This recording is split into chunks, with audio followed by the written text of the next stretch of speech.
Very good morning to all of you. Welcome to the digital platform सरकारी अफसर। आज हम बात करेंगे कि जो भी स्टूडेंट्स एसएससी सीजीएल 2025 के लिए प्रिपेयर कर रहे हैं उनकी कॉमन क्या क्या प्रॉब्लम्स है, थोड़ा सा बात करते हैं। देखिए, जितने भी स्टूडेंट्स हैं हमारे सामने आज जो तैयारी कर रहे हैं उन्होंने बताया, अलग अलग लोगों से बात हुई तो रिजल्ट ये निकला कि मेजर ये 6 प्रॉब्लम्स हैं। सबसे पहली प्रॉब्लम क्या है कि उनकी स्ट्रेटजी सेट नहीं हो रही कि किस स्ट्रेटजी के साथ पढ़ाई करें।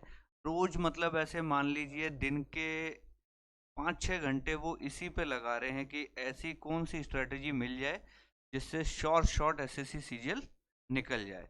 हर बंदे को देखो, या तो वो स्ट्रेटजी देख रहा है या वो स्ट्रेटजी बता रहा है। ये दो टाइप के स्टूडेंट हो गए हैं आजकल, सिर्फ स्ट्रेटजी स्ट्रेटजी खेल रहे हैं। सेकंड प्रॉब्लम कि कौन सी किताब से पढ़ें कि पूरे में से पूरे नंबर आ जाएं, कौन सी किताब फॉलो करें, कौन सी बुक से पढ़ाई करें। ये सबसे ज़्यादा क्वेश्चंस हैं। फिर नेक्स्ट आता है कि किस टीचर से पढ़ाई करें कि हमारा 100% सिलेक्शन हो जाए, ऐसा उनका मानना है। और लीस्ट बट नॉट लास्ट, ये बहुत बड़ी दिक्कत कि लेजीनेस आती है, कंसंट्रेशन नहीं बना पाते हैं, लंबी देर तक बैठ नहीं पाते हैं। हिंदी में बात करें तो कुछ दिनों तक जोश रहता है, धीरे धीरे वो जोश क्या हो जाता है, खत्म होने लगता है, फिर पढ़ाई नहीं होती ढंग से। जब पहली बार प्री निकलता है तो भयंकर जोश से पढ़ते हैं और जैसे ही मेंस दे के आते हैं जोश ठंडा हो जाता है। या सीजीएल 25 का नोटिफिकेशन आते ही जोश आता है और 5-7-10 दिन 20 दिन के अंदर धीरे धीरे जोश खत्म होने लगता है। फिर एक प्रॉब्लम और, लगभग जिसको देखो वो यही बात बोल रहा है कि सर रिपीटर्स जब तक रहेंगे तो हम फ्रेशर्स का क्या होगा। रिपीटर्स आने से हमें नौकरी नहीं मिल रही, हर बार यही लोग नौकरियां वापस ले जाते। फिर लास्ट बात बोलते हैं कि सर कट ऑफ्स इतनी हाई रहती हैं कि तैयारी करने का मन ही नहीं करता, ऐसे लगता है हम कितने भी मार्क्स ले आए कट ऑफ उससे हमसे आगे चलती है। मतलब जब मेरे 80 आते थे तो कट ऑफ 90 होती थी, मैं 90 लाने लगा तो कट ऑफ 100 हो गई, मैं 100 लाने लगा तो कट ऑफ 120 हो गई, अब मैं 120 ला रहा हूँ तो कट ऑफ 150 जा रही है। ऐसा हो रहा है कि हम कट ऑफ से थोड़ा सा पीछे चल रहे हैं। क्लियर है? तो मेजर मेजर ये प्रॉब्लम्स है, हर स्टूडेंट की प्रॉब्लम्स है, हर स्टूडेंट के लाइफ में ये प्रॉब्लम्स रही हैं। मैं जब तैयारी करता था, मैं बात करूं 2012 की, 12 से 13, ये मेरा वो पीरियड था, वो फेज था जब मैं खुद प्रिपरेशन करता था। तो जब मैं प्रिपरेशन करता था तो मेरे सामने भी ये सारी प्रॉब्लम्स आई थी। 2012 में क्या रिपीटर्स नहीं होते थे? 2012-13 में क्या हाई कट ऑफ्स नहीं थी? उस टाइम के हिसाब से तो हर साल कट ऑफ हाई होती जा रही थी। जो 12 की कट ऑफ थी 10 से ज़्यादा थी, 10 की जो कट ऑफ थी वो 9 से ज़्यादा थी, 9 की जो कट ऑफ थी वो 8 से ज़्यादा। कट ऑफ तो हर साल बढ़ती जा रही है, वो तो बढ़ेगी, इसको आप रोक नहीं सकते। रिपीटर्स उस समय भी होते थे, आज भी हैं, इसको आप रोक नहीं सकते। जोश खत्म होना, ये पहले भी लोगों का जोश खत्म होता था, आज भी लोगों का जोश खत्म होता है। कौन से टीचर से पढ़ना है? आज आपके पास नहीं नहीं करते ही 1000+ फैकल्टीज अवेलेबल है, ऑनलाइन ऑफलाइन। हमारे टाइम में बहुत गिने चुने टीचर्स होते थे और हम लोग वहाँ तक पहुँच भी नहीं पाते थे। एसएससी की तैयारी करने के लिए दिल्ली जाना पड़ता था। आजकल बताओ आप में से कितने लोग दिल्ली जा रहे हैं? हमें तो पर्सनली जाना पड़ता था कि यार एसएससी की तैयारी करनी है तो मुखर्जी नगर जाना ही पड़ेगा, दूसरा कोई अल्टरनेट ही नहीं होता था उस समय। फिर भी बहुत लोग नहीं जाते थे और बिना गए हुए लोग भी सिलेक्ट होते थे, गए हुए लोग भी सिलेक्ट होते थे। कौन सी किताब से पढ़ना है? आजकल आपके सामने 1000+ टाइप का मटेरियल पड़ा है। हमारे टाइम पे बहुत लिमिटेड चीज़ें होती थी। ले दे के एक RS अग्रवाल और एक किरण, दो ही किताबें आती थी उस समय, तीसरी कोई किताब का नाम ही नहीं होता था। आपके सामने कितनी सारी बुक्स हैं आजकल।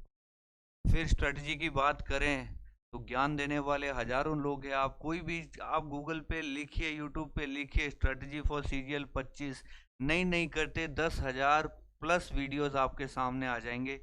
ये स्ट्रेटजी लगा लो, वो स्ट्रेटजी लगा लो, ऐसे कर लो वैसे कर लो, सिलेक्शन पक्का, 100% गारंटी, ये वो सब चलता रहता है। तो देखिए ये प्रॉब्लम्स है, इन सब का सॉल्यूशन एक ही है और वो सॉल्यूशन है जिसको कहते हैं हम आत्मचिंतन। करो भैया, क्या करो? आत्मचिंतन। कि आप क्या गलतियां कर रहे हैं वो गलतियां दोबारा ना हो, पहली बात। ठीक है। आपका जो जोश ठंडा हो रहा है वो हमेशा आपका जो फायर है आपके अंदर तैयारी करने को लेके, वो आग जलती रहे, बुझने मत दो। ठीक है। वो जगा के रखनी पड़ेगी। कैसे जगाओगे, कैसे जलती रहेगी, बात यहाँ आ जाती। तो इसके लिए आपको क्या करना है, देखो फायर ऐसे जलती रहेगी। पहली चीज तो ख्वाब देखो कि नौकरी लगने पे ये करोगे या ये वाली नौकरी लगेंगे, फलानी जगह इंस्पेक्टर लगेंगे या एएसओ लगेंगे या ऑडिटर लगेंगे। एक सपना तबीयत से देखो तो सही पहले, अच्छा सपना देखो कि ये करेंगे। तो वो सपना आपकी आँख को जगा के रखेगा कि हाँ यार, मुझे अगले साल कैसे भी करके जीएसटी इंस्पेक्टर या इनकम टैक्स इंस्पेक्टर या आईबी या सीबीआई या ऑडिटर या सीएसएस कहीं ना कहीं मुझे लगना है। एक सपना देखो। और रोज सोने से पहले खुद से पूछो, खुद से क्वेश्चन करो कि उस सपने को प्राप्त करने के लिए आज पूरे दिन आपने क्या किया। अगर ईमानदारी से उसका आंसर नहीं निकलेगा ना, तो नींद नहीं आएगी। नींद कब आएगी? जब जो टारगेट आपने सोचा है वो टारगेट आप अचीव करोगे, तब तो आपको नींद आएगी। तो मोटा मोटी बात यह है, देखिए, एक स्टूडेंट को सबसे पहली चीज है ईमानदार होना पड़ेगा। किस मामले में? भी खुद से। कोई भी तैयारी मुश्किल नहीं है, देखिए कोई भी सिलेक्शन लेना मुश्किल नहीं है। आपने एक डायलॉग पढ़ा होगा या एक कहानी पढ़ी होगी बचपन में कि कुएं की जो शिला होती है, बार बार उसके ऊपर रस्सी आती जाती है, पानी निकालते हैं बाल्टी से, तो शिला के ऊपर निशान पड़ जाते हैं। पढ़ी है कहानी बचपन में कि एक रस्सी इतनी कोमल चीज है, वो पत्थर के ऊपर भी निशान बना देती है। कब? जब वो एक बार नहीं, दो बार नहीं, हजार बार, लाख बार जब उसके ऊपर से घूमती है। यानी जो कोर कंसेप्ट है वो ये है कि आपको प्रैक्टिस करनी पड़ेगी। और प्रैक्टिस का क्या मतलब है? सेल्फ प्रैक्टिस मतलब खुद के हाथ से मैथ्स के, रीजनिंग के क्वेश्चन सॉल्व करने पड़ेंगे। सिर्फ यूट्यूब पे ऐसे लेटे लेटे देखने से कि टीचर ऐसे करा रहा है तो मेरे से भी हो जाएंगे, तो वो क्वेश्चन एग्जाम में नहीं होंगे। प्रैक्टिस आपको खुद करनी पड़ेगी। जितने ज़्यादा नंबर ऑफ क्वेश्चंस आप सॉल्व करेंगे अपने हाथ से, उतना ही आपका कॉन्फिडेंस आएगा। इसका कोई अल्टरनेट नहीं है। प्रैक्टिस का इस दुनिया में कोई भी अल्टरनेट। जितने जीके के क्वेश्चन आप सेल्फ कर रहे हैं, आपको खुद ही करने पड़ेंगे। सिर्फ ऐसे हाथ बांध के वीडियो देख लेने से कुछ नहीं हो। आप वीडियो कोई भी देखते हैं तो उससे खुद के नोट्स बनाइए। जब तक आपका पेन नहीं चलेगा, आपके दिमाग में चीजें सेव नहीं। सीधी सी बात। कितने ही वीडियो देख लो, आप सिर्फ देखने से तैयारी नहीं होती। क्या करना पड़ता है? पेन चलाना पड़ता है। कलम चलाओ, जितनी ज्यादा पेन चलेगी उतने ज्यादा मार्क्स आएंगे। सीधी सी बात। चाहे वो मैथ्स हो, चाहे वो जीके हो, चाहे वो रीजनिंग हो, चाहे वो इंग्लिश हो, जितना ज़्यादा पेन चलाओगे उतने ज़्यादा आपके मार्क्स आएंगे। पेन चलाने का मतलब ये नहीं है कि एग्ज़ाम पॉइंट ऑफ व्यू से बात कर रहा हूँ कि एग्ज़ाम के अंदर 5 रफ शीट ले लोगे मैथ्स के लिए तो ज़्यादा नंबर आ जाएंगे, वो बात नहीं कर रहा हूँ मैं। प्रैक्टिस के टाइम पे जितना आपका पेन चलेगा, यानी जितने ज़्यादा नंबर ऑफ क्वेश्चंस आप सॉल्व कर रहे हो, जितना ज़्यादा आप अपनी कॉपी में अपनी राइटिंग से लिख रहे हो, वही आपको ज़्यादा से ज़्यादा याद रहने वाला। तो मोटा मोटी मुझे ये लगता है कि आपको खुद से ईमानदार होना पड़ेगा कि रील देख ली उससे मोटिवेशन नहीं आता। मोटिवेशन कहाँ से आता है? अंदर से आता है, खुद से आता है। सेल्फ, सारी चीज़ें खुद से ही होती हैं। दूसरे के मोटिवेशन से आपको मोटिवेशन 5 मिनट के लिए आ सकता है, ज़िंदगी भर के लिए नहीं आएगा। तो खुद से ईमानदार बनना सीखो और रोज प्रैक्टिस करो। बाकी सब चीज़ें सेकेंडरी है। आपके लिए स्ट्रेटजी कोई दूसरा बना के नहीं दे सकता। Every human being is individual, अपने आप में एक अलग एंटिटी है। तो खुद की स्ट्रेटजी सोचो। आपको अपने वीक पॉइंट, स्ट्रांग पॉइंट पता है, दूसरे को कैसे पता चलेगा आपके बारे में? आपकी स्ट्रेटजी आपके हिसाब से होगी। स्ट्रेटजी की बात कर लेते हैं तो इस चीज़ को ऐसे समझिए कि टारगेट बेस्ड पढ़ाई स्टार्ट कीजिए। टारगेट बेस्ड स्टडी का क्या मतलब होता है? हर बंदे को पता है हर बंदा 16 घंटे पढ़ाई नहीं कर सकता। कर सकता है क्या हर बंदा? नहीं कर सकता। आप छोटे टारगेट लीजिए कि पहले दिन आप सोचिए कि चलो आज से मुझे पढ़ाई स्टार्ट करनी है, आज मैं सिर्फ 1 घंटा पढ़ूंगा और 1 घंटे में मैं 30 सवाल करूँ। इतना सा ही टारगेट लेके चलो कि 1 घंटा पढ़ूंगा और 30 सवाल करूंगा। जैसे ही 1 घंटा पूरा होता है या सवा घंटे में जैसे ही आप 30 सवाल कर लेंगे, ये आपका टारगेट था और जैसे ही अचीव होता है इस पर टिक मारिए और फिर खुद को देखिए कि आपको अपने आप कॉन्फिडेंस आएगा कि हाँ यार, जो मैंने टारगेट लिया वो मैंने अचीव कर लिया। इसके बाद दूसरा टारगेट बनाइए, फिर आप पूरे दिन का टारगेट बनाइए, फिर आप पूरे वीक का टारगेट बनाइए, फिर आप पूरे मंथ का टारगेट। तो धीरे धीरे चीजें बड़ी होती हैं। ऐसा नहीं है कि पहले ही दिन आज जोश में आ गए और ये लो मैंने पूरे 4 महीने का टारगेट सेट कर दिया, ऐसे पढ़ाई करूंगा वैसे पढ़ाई करूंगा, तीसरे दिन ठंडे पड़ जाते हो।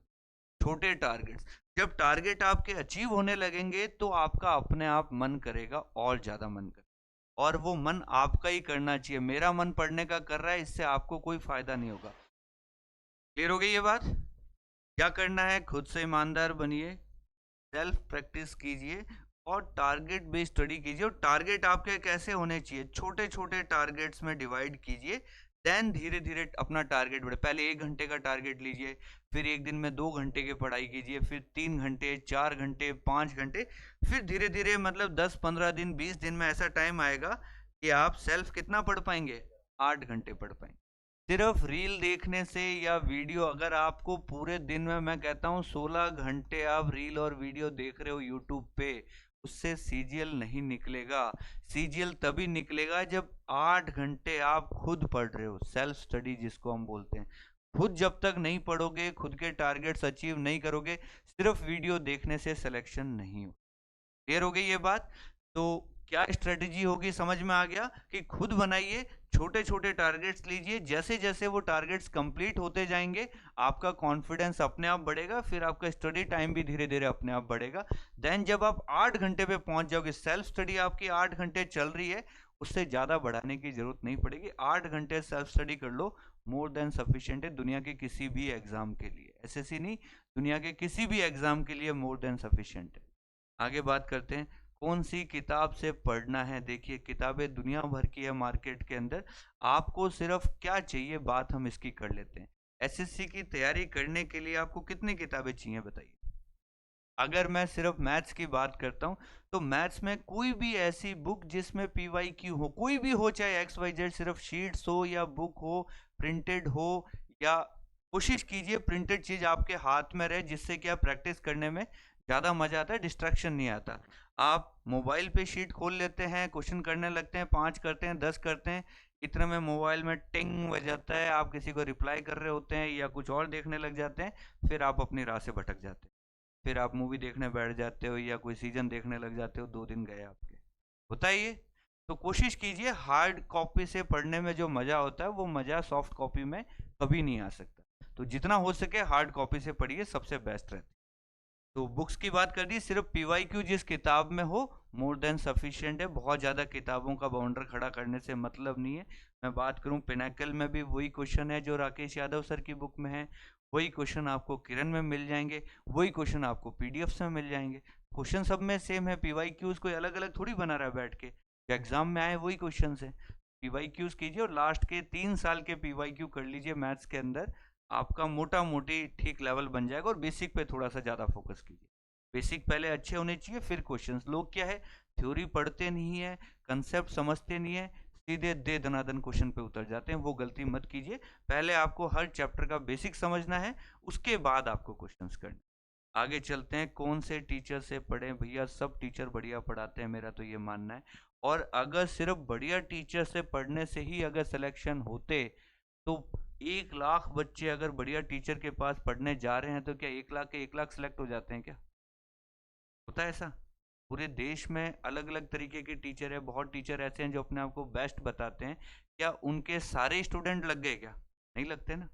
तो टीचर कोई भी हो, बस जिससे भी आप पढ़ रहे हैं उस पर थोड़ा सा फेथ जरूर रखिए। मेरा इतना सा कहना है कि जिस भी टीचर से आप पढ़ रहे हैं उसके ऊपर फेथ रखिए कि ये आपको अच्छा पढ़ा रहे हैं, और जितनी बातें उन्होंने बताई है सारी की सारी बातें आप सीख जाओ। जिस भी टीचर से पढ़ो, मैं ये नहीं कहता पर्टिकुलर आप इसी टीचर से पढ़ो यही बेस्ट है या मुझसे ही पढ़ो मैं बेस्ट हूँ। जिससे भी पढ़ रहे हैं अपना फेथ बना के ये रही ये चीज। जब टीचर पे आप फेथ बनाओगे तो खुद पे भी आपका फेथ बनेगा धीरे धीरे, और वो बहुत जरूरी है। मैंने कहा ना, ईमानदार बनिए खुद से। आगे चलते हैं। लेजीनेस, जोश खत्म हो जाता है, कंसंट्रेशन नहीं बनता। इसका भैया एक ही इलाज है, मैं फिर बता देता हूँ कि मोबाइल जो है ना आपके हाथ में, इसको भैया बंद कर दो। मोबाइल को क्या कर दो? बंद कर दो। बिल्कुल बंद कर दीजिए। आप 6 महीने हैं आपके पास पढ़ने के लिए। मैं अपनी बात कर देता हूँ। 2012 में जब मैं तैयारी कर रहा था, मेरे पास बिल्कुल न्यू फ़ोन था, नया फ़ोन लेके आया था नोकिया का उस समय, स्मार्टफोन।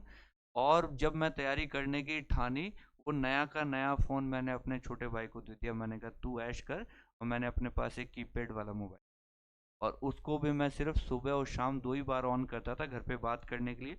बाकी टाइम मेरा फ़ोन बंद ही रहता था। अगर आपका फ़ोन बंद हो जाएगा, आपके दोस्तों को पता नहीं चलेगा आप कहाँ हो, तो कुछ नहीं फ़र्क पड़ना उससे। लेकिन जब आप रिजल्ट निकाल के निकलोगे, फिर आप सबसे बात करोगे, तो सब आपको शाबाशी। कुछ शादी, त्योहार, पिकनिक, एक बार 6 महीने के लिए सबको ड्रॉप कर दीजिए। कर सकते हो नहीं कर सकते? 6 मंथ फोकस अपने आप बन जाएगा। जब मोबाइल ही बंद हो जाएगा तो आपके पास एम्पल टाइम पड़ा होगा। 24 घंटे आपको बहुत ज़्यादा लगने पड़ेंगे। ना तो आप फालतू के यूट्यूब पे रील देखोगे, ना इंस्टा पे रील देखोगे, ना मूवी देखोगे, ना सीजन देखोगे। ना आपको पता चलेगा कि मार्केट में कौन सी नई मूवी आ गई है, कौन सा सीजन आ गया है। अब जैसे चलते चलते कोई बता देता है यार पाताल लोक का सेकंड सीजन गजब आएगा, चलो भैया खत्म, गए आपके 2 दिन। होता है ऐसा। अरे यार ब्लैक वारंट करके क्या सीरियल निकाला यार, मजा आ गया देखने में, तो फिर गए आपके 5-7 दिन। होता है नहीं होता? तो कोई भी नया सीजन आता है, नई मूवी आती है, आपको पता चल जाता है सोशल मीडिया से, फिर आपके चुल होने लग जाती है यार थोड़ा सा देख लेते हैं। और एक पार्ट देखा नहीं कि बस आगे सारे पार्ट देखने हैं। तो फिर पढ़ाई आपकी साइड में रहती है, वो पहले वो चलता है। फिर कहते हैं कि कंसंट्रेशन नहीं बनती। तो सबसे बड़ा दुश्मन आपका कौन सा है? मोबाइल है। आपको यूज करना है। आप इसका टाइम फिक्स कर लीजिए कि भैया मेरे को, जैसे आज सुबह सुबह मुझे ये पढ़ना है, तो मोबाइल उठाइए, जो चीज़ आपको डाउनलोड करनी है या जो भी करना है डाउनलोड करके रखिए। देन आप उसको फ्लाइट मोड में डालिए पूरे दिन के लिए। जो वीडियोस देखने हैं फ्लाइट मोड में देखिए डाउनलोड किए हुए। जो शीट आपने डाउनलोड कर ली वो शीट चलाइए, लेकिन उसको फ्लाइट मोड में जब तक आप पढ़ाई कर रहे हैं मोबाइल आपका कौन से मोड में होना चाहिए? फ्लाइट। जो भी वीडियो देखना है पहले, आपका टारगेट ऑलरेडी डिसाइडेड है, डाउनलोड करके रखिए। उसके बाद आराम से देखिए, कंसंट्रेशन में दिक्कत नहीं आएगी। अगर मोबाइल के अलावा आपके पास लैपटॉप पड़ा है, तो फिर मोबाइल को परमानेंट ही बंद कर दो। जो भी आपको चीज़ें देखनी लैपटॉप पे देखिए। लैपटॉप एटलीस्ट मोबाइल से थोड़ा कम खराब है, वो इतना टाइम आपका वेस्ट नहीं करेगा। मोबाइल तो मतलब ऐसे मान लीजिए, मैंने जैसे ही मोबाइल छोड़ा 6 महीने के लिए, स्टार्टिंग के 2-4 दिन थोड़ा अटपटा लगा मुझे, लेकिन उसके बाद एक रेगुलर हो गया कि मुझे फ़र्क ही नहीं पड़ता दुनिया में कौन कहाँ जा रहा है, कौन चांद पे पहुँच गया और कौन पाकिस्तान पहुँच गया, मेरे को फ़र्क नहीं पड़ता।